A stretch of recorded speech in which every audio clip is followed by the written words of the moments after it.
All right, we'll call this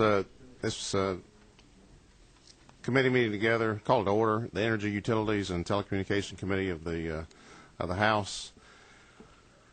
I tell you what. First, what we're going to do is go ahead and take. Here comes the committee vice chair, Harry Geisinger. If you want to go ahead and have a seat.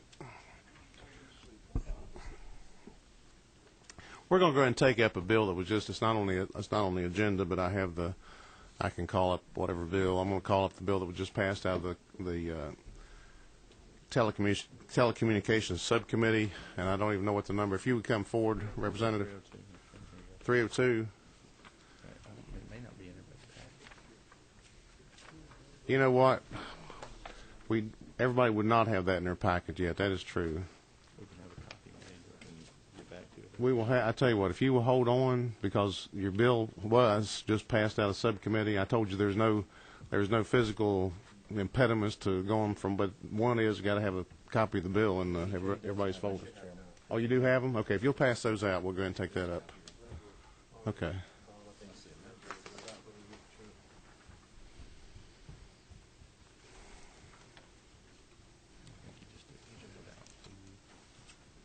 Okay. I don't know if I have a copy. I probably do.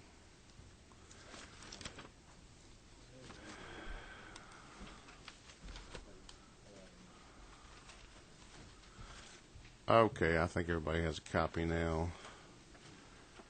You're recognized to present your bill. Thank you very much, Mr. Chairman, members of the committee. I bring before you House Bill 302. I'm sorry, I don't have you turned on. Okay, your mic should be turned on now. Thank you, Mr. Chairman. Members of the committee, I bring before you House Bill 302, LC 361350S. It's a bill that has changed over the last month since we originally brought it forth. It's a bill that deals with a concept called cramming, where non-affiliated third-party companies have the ability to bill or have their services billed through the telecommunications company. This cramming goes on. Matter of fact, just last week in the state of Florida, the PSC there issued a petition. They estimate about $26 million in the state of Florida or generated through these types of services. And in most cases, many cases, they're third-party services that have not been ordered. This came to me from a constituent of mine. His name is Mark Hamilton. I went through about 14 months of trying to get services taken off of my bill in dealing with a telecommunications company with very little success. And then once we went through all that, we determined that they have to have the customer's authorization. Now, I changed the original bill saying that we had to have the authorization prior. And so what this bill does, very simply, in lines 21 through 23, it says that any telecommunications company that does this third-party billing, that they have to have the ability to block the service, give the customer the opportunity to block the services as well as any related fees. So an example would be, should I receive a bill that has a charge on my bill, on my telecommunications bill that's not appropriate, I now can call or contact that telecommunications company, and they will simply block the service as well as the fees associated with that. And then obviously they will also, I will ask for a credit. I will say AT&T was the primary telecommunications company that we dealt with on this, and they have agreed as a course of principle that when you sign up with a telecommunications company or with AT&T, they will give you the ability to block your service when you sign up, and then once a year they'll send out in a notice informing the customers that you have the ability to block that service. I'll say that all the major telecommunications companies are full support of this bill, and I'd ask for your favorable consideration. Okay. Thank you, Representative. We do have, would you like to take a question? Sure. It's like Representative Bob Smith, Chairman Smith has a question. Thank you, Mr. Chairman. To my friend, what happens if they do nothing? What if they don't take action? I'm sorry, if they do not block it? If they do not, if you ask them to do, maybe I'm not very clear Sure. on what you're trying to accomplish here. It looks like you don't have any penalties if they don't Right. do what you instruct them to do. Under the PSC guidelines, my understanding that there's a $10,000 per offense on this right now. And quite honestly, one of my frustrations in dealing with the PSC is that they're aware of this, but it seems that we're not getting much action. Matter of fact, in the most recent case, the third-party billing company that was putting this on my bill, the PSC acknowledged that they're not even licensed to do business in the state of Georgia, but they allow them to continue to do that. The third-party billing company allows it, and in this particular case, the telecommunications company, or AT&T, continued to do it. Mr. Chairman, one short question. Sure. What is the timeline if you request this and they don't do it? What is the timeline? Is there something in the code section relating to that?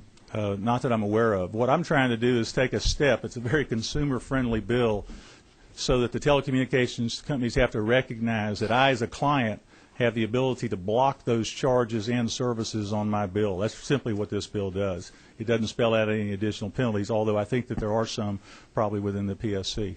Thank you, Mr. Chairman. All right, thank you, Chairman Smith. Any other questions? The chair sees no other questions. What is the will of the committee? Okay, we have a due pass recommendation from Vice Chairman Geisinger. We have a second. Representative Amerson, seconded. Any discussion? Hearing no discussion, we have a due pass recommendation on House Bill. See, this is a substitute, committee substitute, House Bill 302. No further discussion. All in favor of this bill say aye. Aye. Any opposed say no. Substitute to House Bill 302 passes full committee and will be passed on full House, and we'll report it to the Rules Committee. Thank you very much to the members of the committee and the chairman. Thank you. We'll take mine first. Okay. All right, what we're going to do now, we have two bills and a resolution, I think, and I don't think Representative Bearden is here yet. We have two bills to take up, and the chair will just offer that normally probably these bills will be rolled into one, but rack it up to inexperience of the chair and the fact that I made a commitment to Representative that I would try to help him with his bill, which I signed on to. I want to have these bills presented separately. They're not mutually exclusive of each other. Both of them can pass and move on, and they do nothing to interfere with the other, I don't think.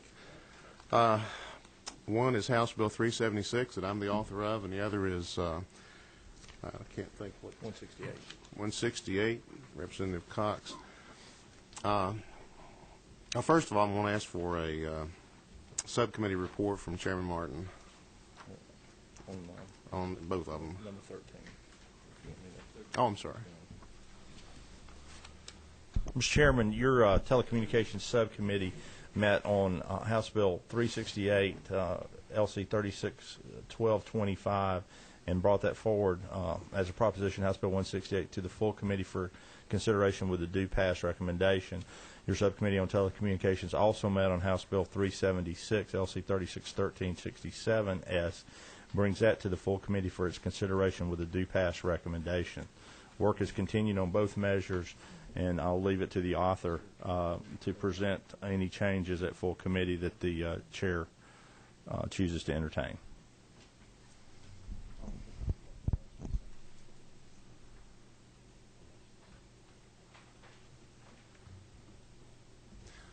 Thank you, Chairman Martin. Well, at this time, I am going to turn the chair over to Vice Chairman Geisinger, and I'm going to ask Chairman Geisinger to recognize me for House Bill 376.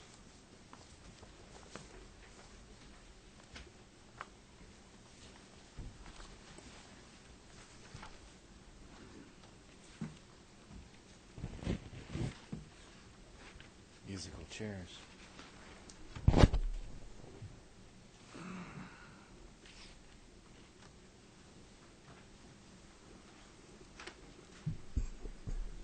Chairman Parsons, would you please present House Bill 376? Thank you, Chairman. Thank you, ladies and gentlemen of the committee. I have House Bill 376, and I have a substitute that should be in your folder. It's I hope I'm looking at the right one here. We've had several. It is LC 36136-7S. If everybody has that, we'll look at that.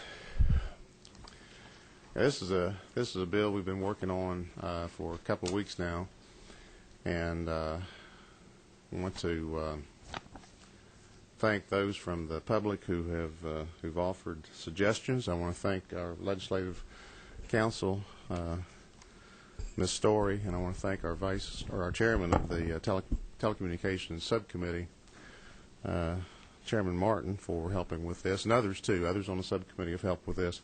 Made some changes to it, and I will tell you what the bill does now.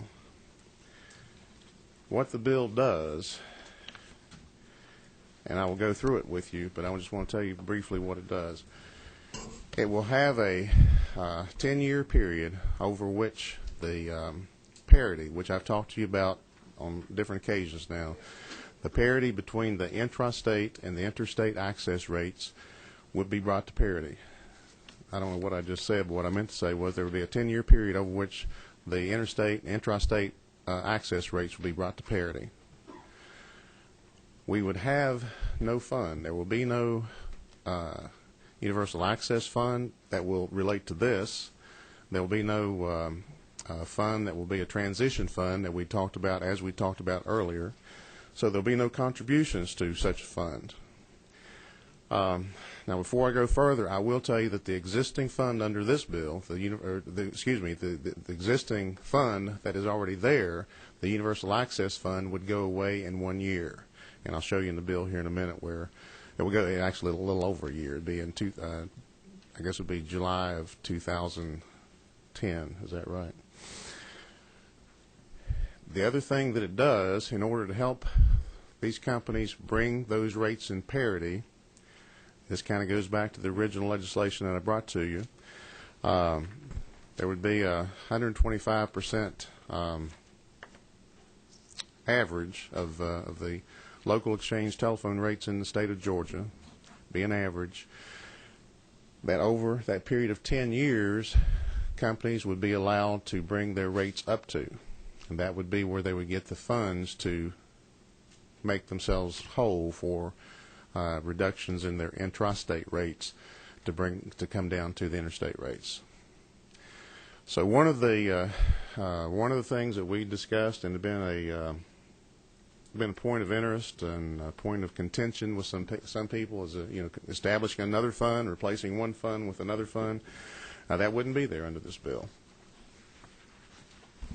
And any company that brings about parity before the 10 years, whenever they bring about parity, they would have the opportunity then to be non-regulated on their basic telephone exchange rates, and that would be the incentive, and that would be the help that they would need to go ahead and stay in parity and keep those interstate and intrastate rates in parity from then on.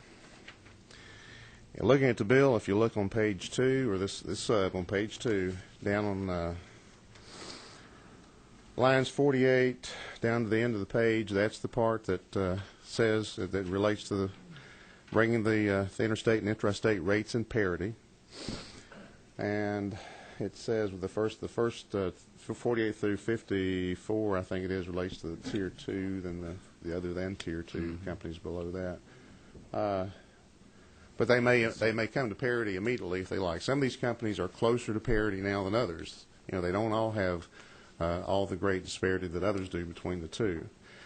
On the next page, page 3, line 65 through 69. You must have just turned up the volume, I guess. That relates to the Public Service Commission having the authority to govern a transition interstate, intrastate, and interstate switch parity, and upon good cause, further reductions in the intrastate rates, and that would be something that the PSC could do. Bottom of page 3, this relates to coming to non-regulation. This was in the original bill starting on 97. It just says that notwithstanding any other provision of the article, once a local exchange company has achieved that parity between those two types of rates and certifies to the commission that they have done so, no longer out of parity, they can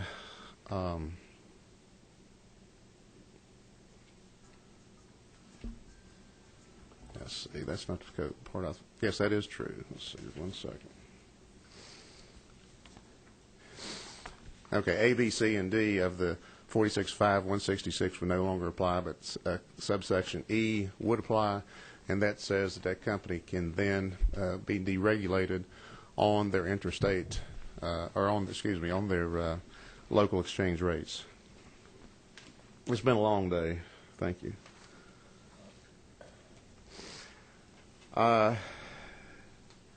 Then we go on down to basically no changes, just changes in references to code section.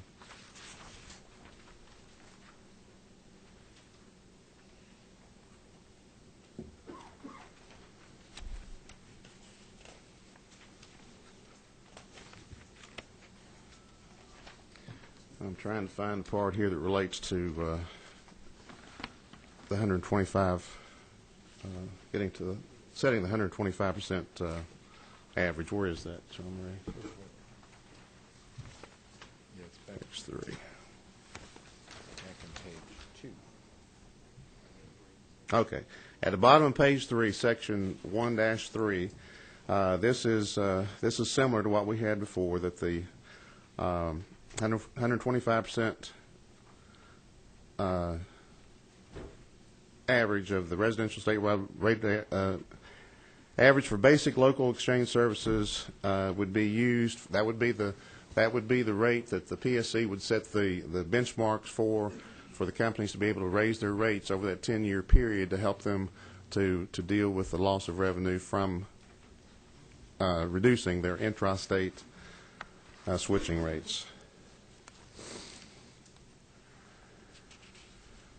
I think on page 4, 103 to 111, that's some language we put in to the original bill. We put that in at the request of some of the I think those were the CLECs that asked that language be put in there, and this just has to do with the authority of the commission. We have some pages there that just relate to. Okay. And then the rest of the bill would just do away with the universal access fund that we currently have.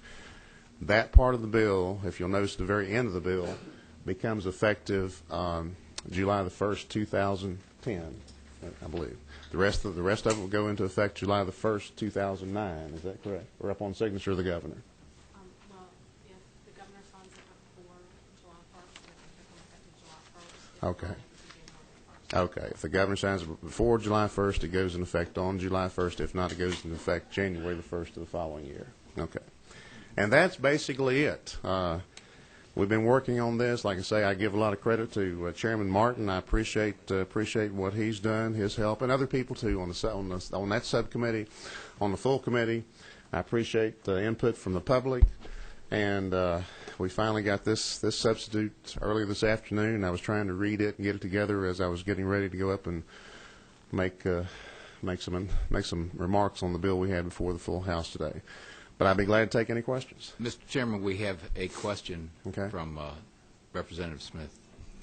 Thank you, Mr. Chairman. I'm not real familiar with this. We've been following the other one. I have talked with Chairman Martin, but if you don't mind, indulge a little bit of few Sure. questions. Could you give me a quick background on the origination of the Universal Access Fund? I think I can fairly well. In 1995, the Telecommunication Reform Act, I don't know what it was called, but there was a big act that was passed in 1995. Now Governor Sonny Perdue was the author of that, and it was the first real reform of telecommunications in Georgia for many, many years. It set about the process for some deregulation, and but one of the things it addressed was one of the things we're trying to address here with this bill. It addressed a problem that existed with a disparity between the rates that telephone companies charge when they switch a call that is within the state, as their intrastate calls, those rates being higher than the rates that they charge when they switch a call that's a long-distance call, and they're called interstate access charges or interstate charges. A disparity, and part of what he was trying to do, and the General Assembly was trying to do, was bring those into parity, so they wouldn't be, so you wouldn't have the problem that we do have again today, that it can cost more to call from one corner, or not necessarily one corner of the state, but within the state, make a call within the state, than it would cost to call from within this state to, say, California or whatever, to bring those rates within parity. That's what the bill did in 1995. It set up a 5-year period that those rates would be brought into parity. But to do that, it set up a what they called a universal access fund, to be drawn from by those companies who are bringing those rates down, to try to make them whole for the revenue that they lost because of that. Okay. Further questions? I have a couple because I'm not real familiar with this, but I see the word commission mentioned in here in Section 2.2 or wherever, and I also saw FCC and PSC. Mm-hmm. At what point do they interconnect in this legislation? Well, the PSC is the agency that we work with here in Georgia. It's basically a creation of the state of Georgia, and it's overseen by it relates to what we tell it to do here in the General Assembly, basically. And what their relationship is, so that they don't have to come to so that these companies don't have to come to the General Assembly every time that there's some kind of a change, or whenever they need to ask for rate increases, or to increase a rate for any kind of a service that they might provide. As it relates to telecommunications, power, electric, gas, whatever, it gives them some authority to do these things without these companies having to come to us. So they're kind of a lower governing body for them. Okay. One last question, Mr. Chairman. Appreciate you. If we don't do this, if we don't pass this legislation, what happens in the marketplace? Well, if we don't pass if there's no legislation passed, and here again we've got two, this one and another bill that's coming up, there's nothing, and everything just stays the same. And those the main thing would two things would happen. The access rates would stay out of parity. Those access rates for the calls within the state are going to stay considerably higher than they are for the long distance or the interstate rates.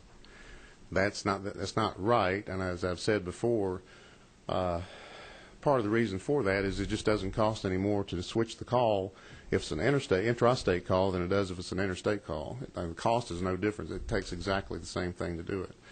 And so you would not have those brought into parity.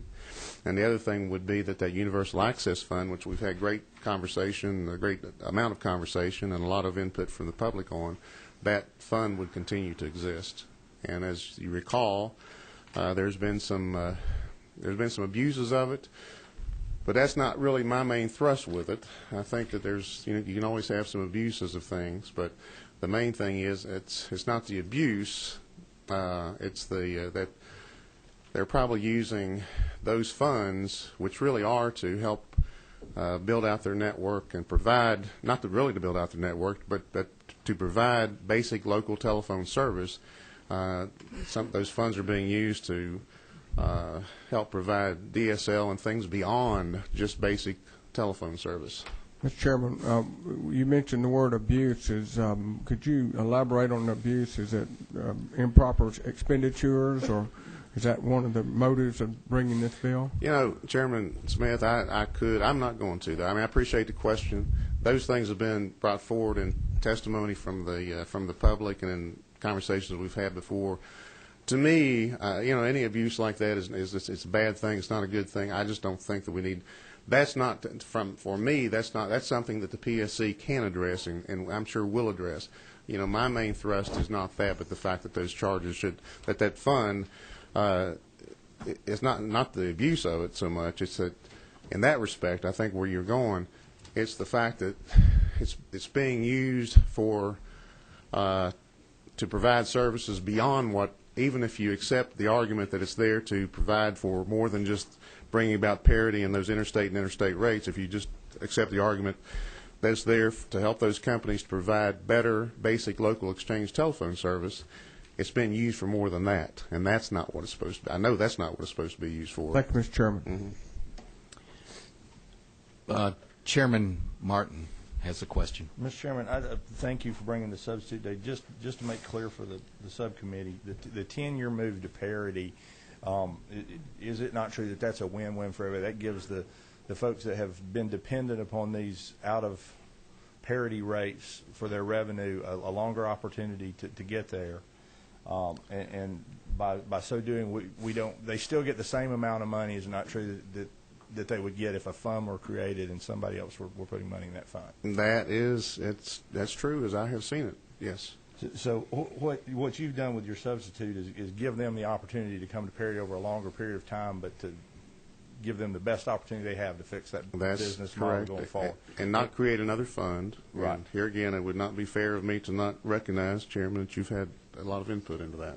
No, that's not what I just want to go after that. And you have given them the opportunity on the UAF fund that people have pause with, but again, recognizing that a cold cutoff on 2009 might cause some undue business constraints. This is only going to go into place in 2010, so they have a whole year to work correct, around that. Okay, thank you, Mr. Chairman. Thank you. 7. Who's 7? Thank you, Mr. Chairman. I like Chairman Parsons, realize that it is late in the evening and the sun's going down.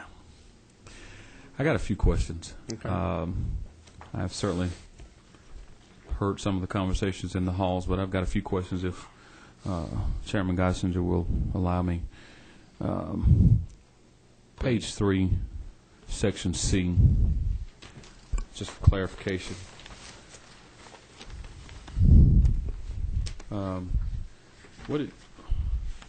What is our definition of good cause?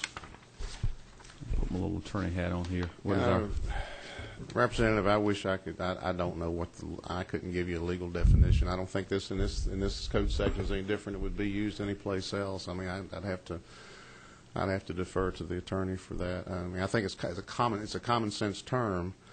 There would just be a certain amount of evidence that's shown, and that would be up to the PSC to make that decision if they've shown good cause. Okay. I'm going to follow up on a question I believe that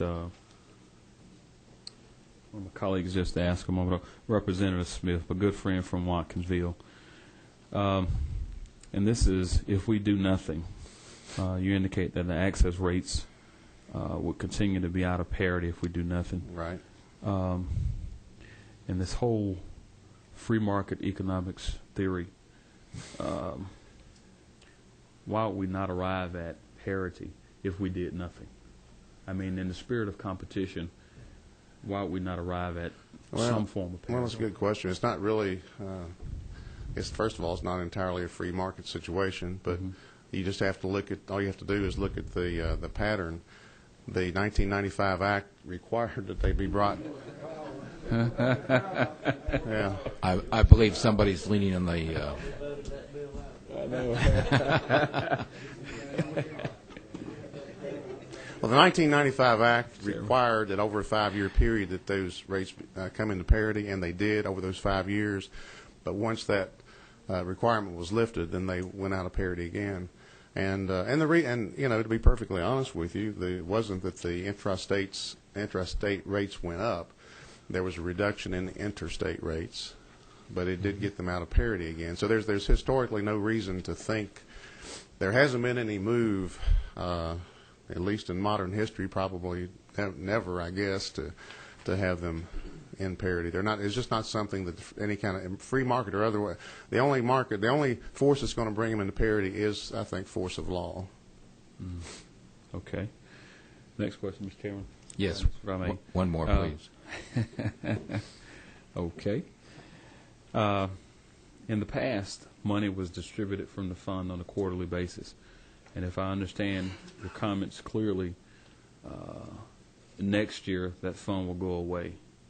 What will happen to the dollars that are in the fund at that time? That's a good question. That would allow them through that next year to to disperse those funds. Those funds will be gone by the end of that date that the fund is done away with. Those funds will have been distributed by the PSC through their wisdom and through the applications to the companies as they see fit. Chairman Geisler, if I may, one more. Please. And this is a follow-up to. And I was not correct in that. They filed the applications. We could get clarification from PSC. I believe you are correct. Okay. They collect the money after the applications for the money are filed. Okay, so yeah, it would be, by the time that fund was done away with legally, the funds would have been dispersed. Okay. And the only reason I asked that question is you alluded to perhaps past abuse or perceptions of it for other things. And I wanted to make sure we had a plan in action in terms of how we distribute those funds. Yeah, That they're not used for broadband, DSL, et cetera, which promulgates competition. That would, at this point, that would still be up to the PSC how they allow those funds to be. There's nothing in here that directs them in any way to change the way that they're dispersed to the companies. It would just that they would end. At that point they would end, and they wouldn't be there to be dispersed or misused or anything else. Thank you. Thank you. 6. Thank you, Mr. Chairman. Mr. Chairman, Thank you. you said it started in 1995, this fund. Is that correct? It's my understanding that that's when the fund was created in 1995. There may have been a fund, but if there was a fund there, I don't think there was. But if there was, it wasn't used the same way. I think it was actually created in 1995. Do you know if other states have funds similar to this? I don't know. I feel sure that they do, but to stand here and tell you one way or the other, I couldn't. I just don't know. I believe council may know. Actually, I know a lot of things, but that's not one. Thank you. Could we ask? True. That is true. Is there anyone in the audience that could answer that question just as an aside? Yes, sir.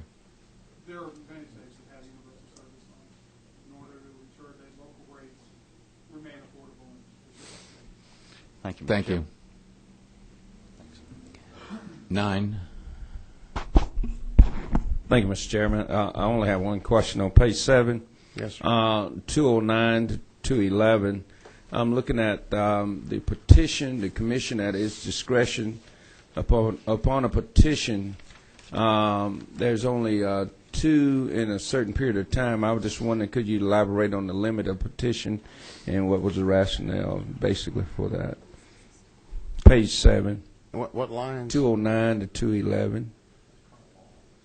That's current law? That is current law. Oh, yes. I'm sorry. I believe the only thing that was added was shall rather than may. Okay, I think I see that's on the line, right. Okay, thank you. What is the desire of the committee? Mr. Chairman, if we're in that posture, I'd like to move. I'd like to make a motion for a due pass recommendation on HB 376 LC 3613 67S by committee substitute. And we have a second. All those in favor, please raise your right hand.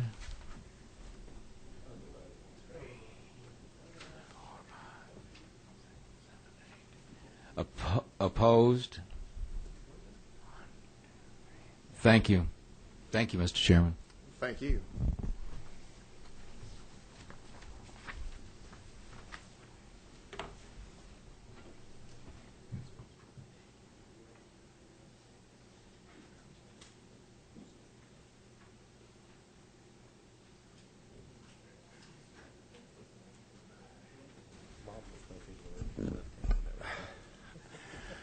Thank you, Chairman Geisinger. I appreciate that. And thank you, ladies and gentlemen of the committee. Next on the agenda is House Bill 168.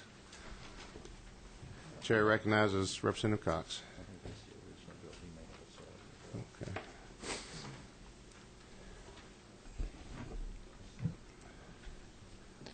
Is this your stuff? Oh, I'll pick it up later. Thank you. Thank you, Mr. Chairman. House Bill 168 is essentially, is it 367 light? It will It will simply get rid of the Universal Access Fund and everything else that Chairman Parsons described to you on addressing a lack of parity between interstate and intrastate charges just remains intact.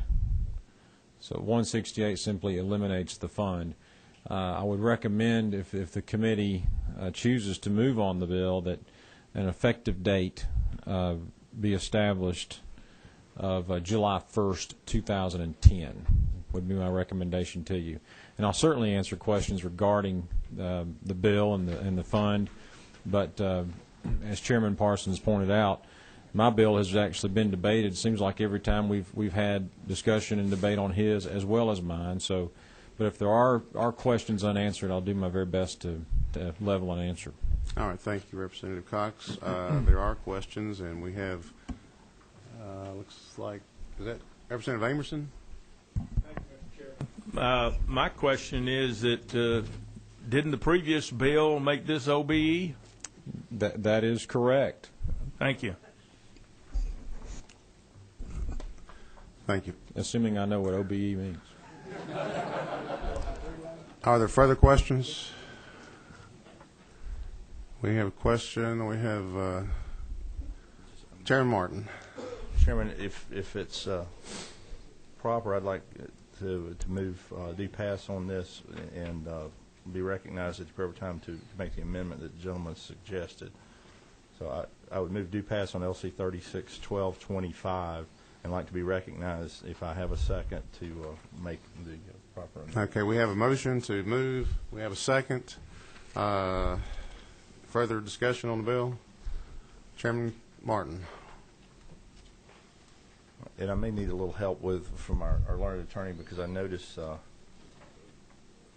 I think what I would like to do is add trying to say, does this need to be before Section 5? Do I need to add a Section 4.1? You could do that way. Section 5 and renumber 5. Well, I would. I'll just give a shot here and say after line 198 on page 6, I would like to insert language Section 4-1, and following that, I would say I would like to add this act shall become effective.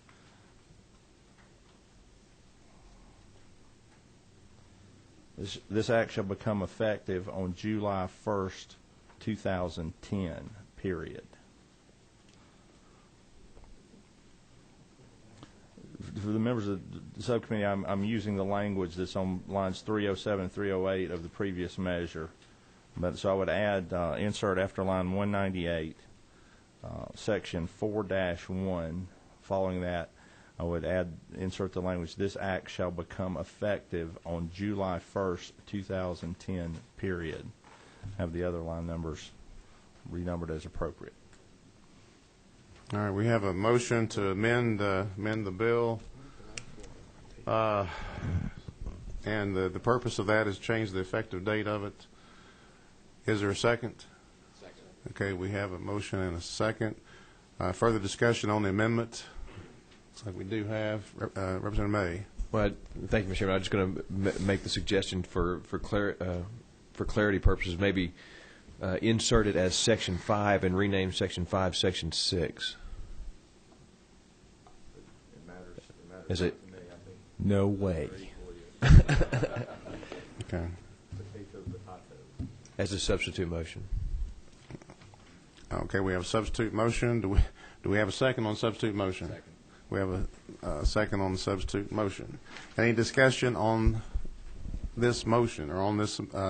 We have a substitute motion to amend the bill. Do we have further discussion on that amendment?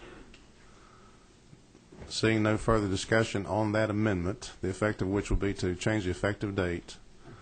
All in favor say aye. Aye. Any opposed say no. That amendment is approved. Any further discussion on the bill as we, yes? To reflect effective date. Is that correct?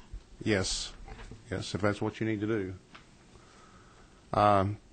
So we're moving to, we are now developing a committee substitute, and we're voting on the committee substitute at this time. Is there any further discussion? And I still don't have this bill in front of me, so here it is, 168. I've got it now. All right. So we have a motion and a second for a do pass recommendation to do pass House Bill committee substitute to House Bill 168. Did we take a vote on this already? I'm losing my mind.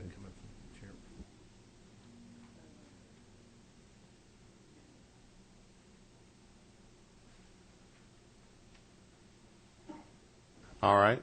We have a motion and a second to pass House Bill 168 as amended in committee. All in favor, please say aye. Aye. Any opposed, say no. No. Okay. I feel sure that the ayes have it. I'm going to ask for a hand vote. All in favor of House Bill 168 as amended in committee, please raise your right hand. Okay. You got it? Okay. All opposed, raise your hand. Okay. The House Bill 168 is amended in the House, or as amended in committee, is approved, and we will ask our council to develop that as a committee substitute, and this will be passed on to the full House, and we will give a report on to the Rules Committee. Thank you, Representative Cox. Thank you, Mr. Chairman. I think we have one more piece of legislation. Is Representative Bearden here? Okay. Okay, Representative Bearden, you're recognized. Thank you. You're recognized to present your bill, and I'm trying to find it here.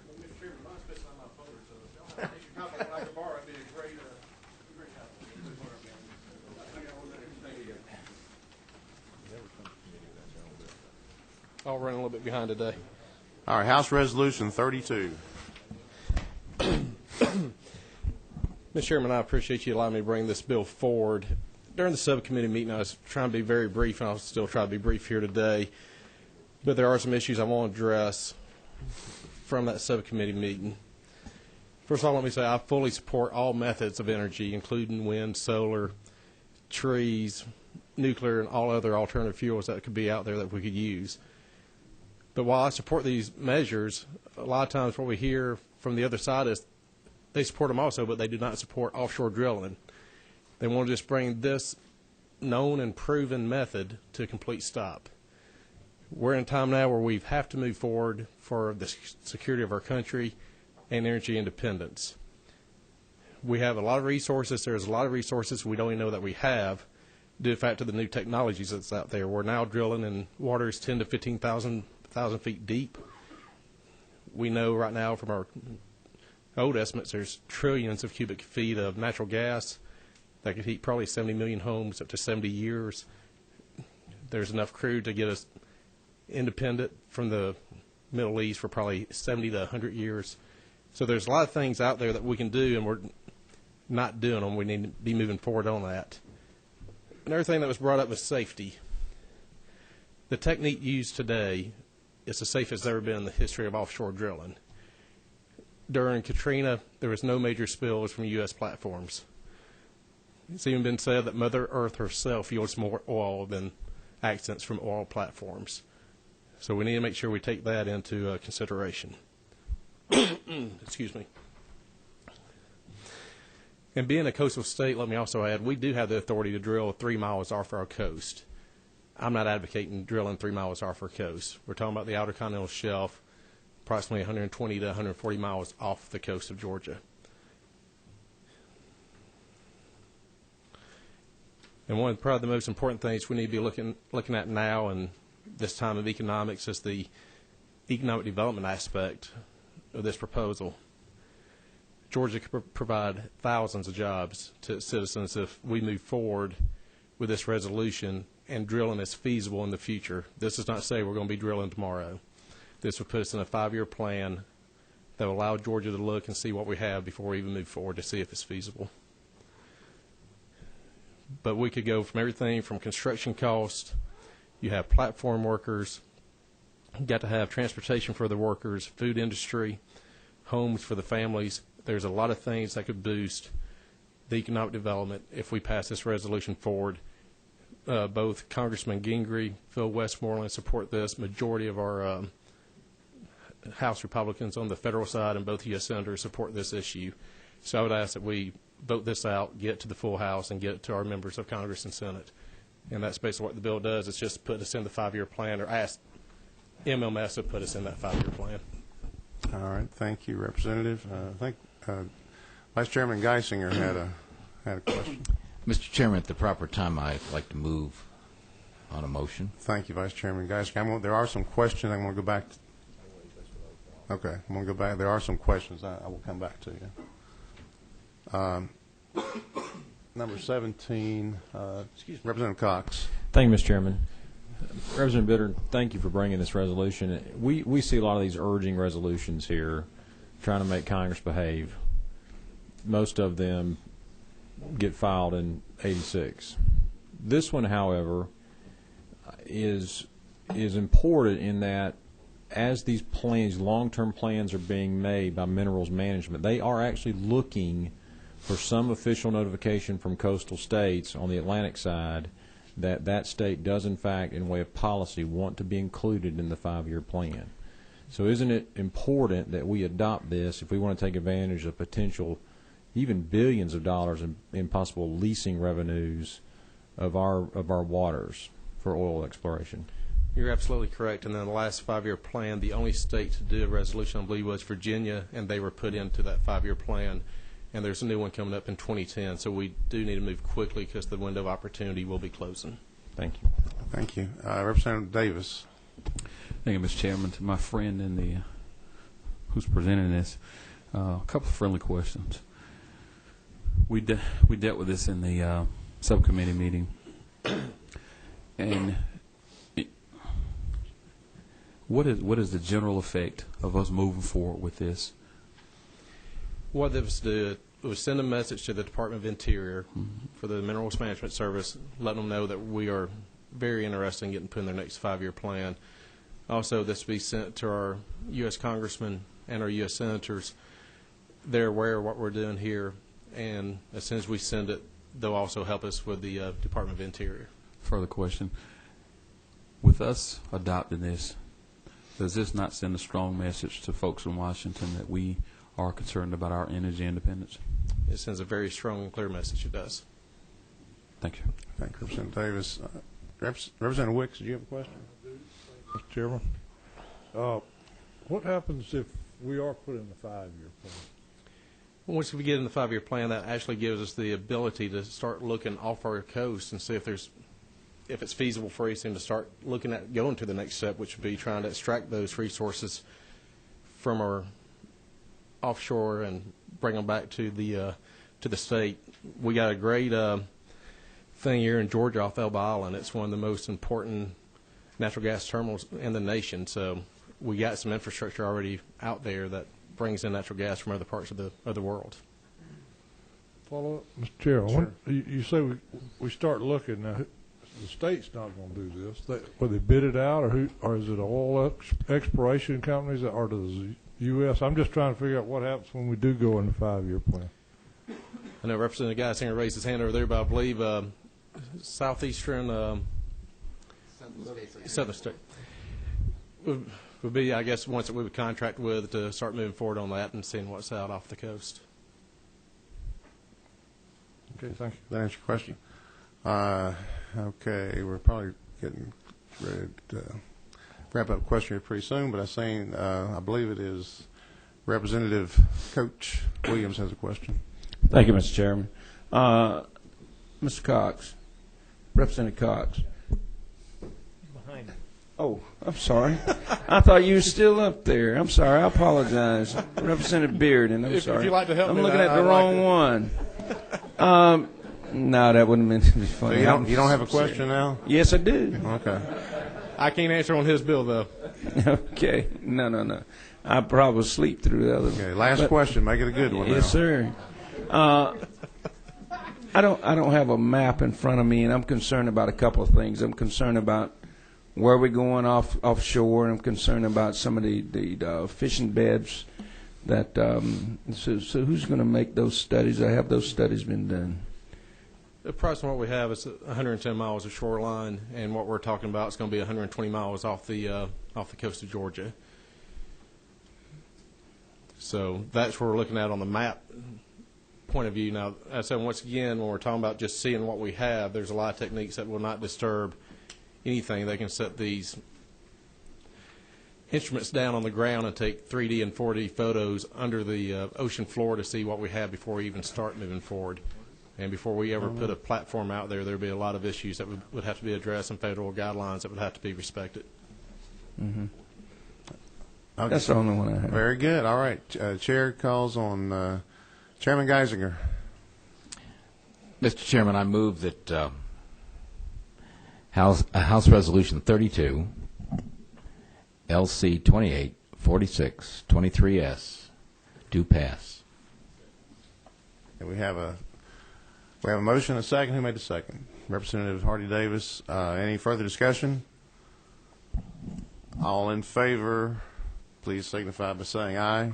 Aye. Any opposed by saying no? Okay, the ayes clearly have it. Substitute House Resolution 32 passes, goes on to the full House. Report will go to the Rules Committee. Thank you. Thank you, Mr. Chairman and committee members. And with that, no further business. This meeting is adjourned. Thank you.